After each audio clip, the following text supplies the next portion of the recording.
Hey guys, what's up? Mike here, Laker Talk. So let's talk about the Lakers options in free agency. Here we are 5 days away. Free agency period opens up July 1st, which is Friday. And we've been discussing, all the different options on Twitter today. And there's so much stuff going on, so many different ways the Lakers can go, so many different unknowns in my opinion on what could happen in free agency. At the end of the day, no one really knows. The attitude that I'm going to take is I'm not going to assume anything, but I'm going to hope for the best. Here is what's happening. Here's what's trending in my opinion. I think there's a consensus, all Laker fans, people out there really believe that there is an option, there is a chance to land Whiteside, that we have a shot at Whiteside. Hassan Whiteside, I think landing him is all predicated on Miami, what Miami wants to do. If they make him a priority, which they love him as a player, but they want to sign Dwayne Wade, they want to sign Luol Deng. They also have the issue with Bosch's contract. So they have some issues there, and I don't believe they can offer him the full max, where the Lakers obviously have enough money to offer him the full max, I believe, starting at $22 million. So there's an option there. All the reports, even Brian Windhorst came out and said the Lakers are in play. He had an interview, Whiteside himself. He didn't name any teams, but he didn't exclude any teams, and which means that he's going to be listening. And one thing I do like about what Hassan Whiteside said is that he wants to know on July 1st where he's going. It should be a quick process. That being said, they said like the Lakers, Miami, and Dallas are all in play for Whiteside, among other teams. But the other teams, in my opinion, like Golden State Warriors, other teams that have money to spend, they all have meetings with Kevin Durant. So my thinking is this: Kevin Durant has a list of teams: Golden State, OKC, the Celtics, the Clippers. I'm sure New York, or all this other stuff. I don't know if New York actually has a meeting with KD, but the point here is that KD is going to meet with several teams, which means those teams don't want to spend their max money until Kevin Durant makes a decision. Which means if the Lakers, which everyone knows that the Lakers are not going after KD, they're heavily going to pursue, according to sources, Hassan Whiteside. That means we have a leg up on really getting into Hassan Whiteside early and really getting a pitch to him early, and be ready to sign right away and not wait around. So I like that. In all of this, I think the Lakers' priority is Hassan Whiteside. If we land him, that would be the ideal chip to land, and then we have a bunch of fill-ins, a bunch of role players that can fill in.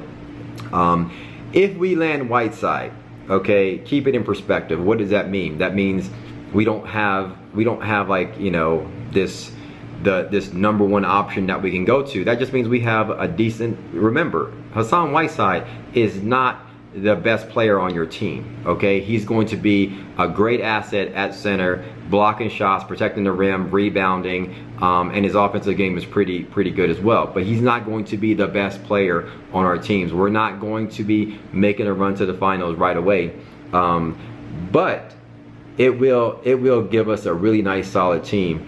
And he, in my opinion, goes well with Randall at the 4.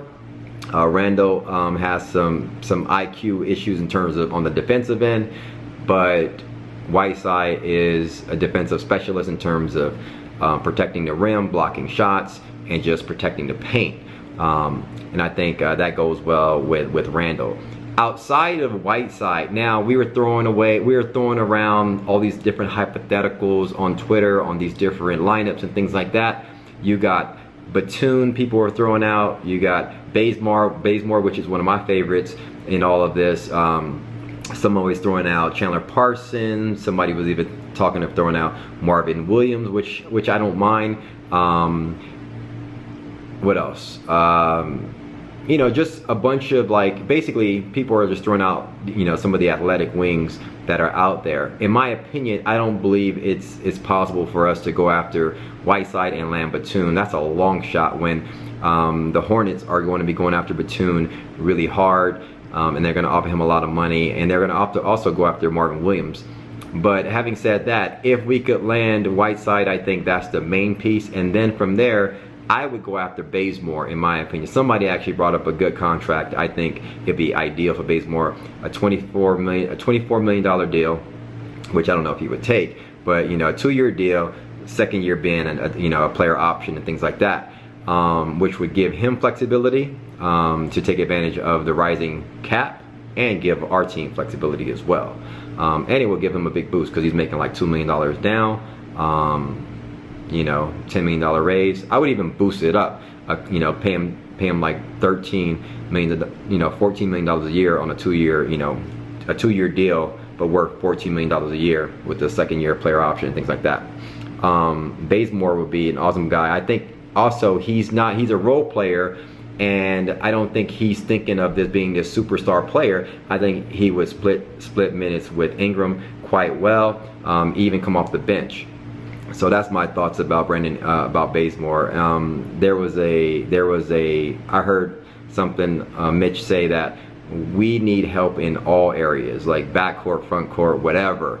And he's right. You know, we don't have a lot of players right now, and we'll take whatever we can get. So that's my thoughts on free agency. Obviously, Hassan Whiteside is the #1 option. Again, also somebody was throwing out Chandler Parsons. I don't want Chandler Parsons because he had a torn meniscus. In my opinion, I liked him 4 years ago when he was a rookie. I liked him early on when he was more athletic. I'm thinking he's losing a step, and he's also going to demand $18–20 million a year. And coming off a meniscus tear, ooh, I don't want to. And he doesn't play any good defense, so that's why I'm just like, I don't even want to deal with Parson Chandler, and also Nicholas Batum. Me personally, I can do without him because I would take Bazemore over Nicholas Batum because I think Bazemore would be more willing to be more of a role player that he is, and not looking to be a superstar and take minutes away from Brandon Ingram.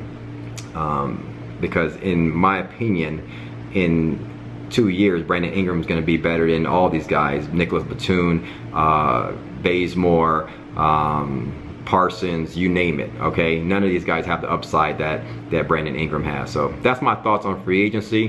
When Friday comes, a lot of different things. Along with free agency, you're going to have so many different trades and things go down. It's going to be crazy. Anyway, hit me up. Let me know your thoughts. Let me know who you think we should go after. Leave the comments below. Thanks for commenting, liking, and subscribing. And as always, follow me on Twitter, guys, at MikeSportsLA. We'll talk soon. Peace.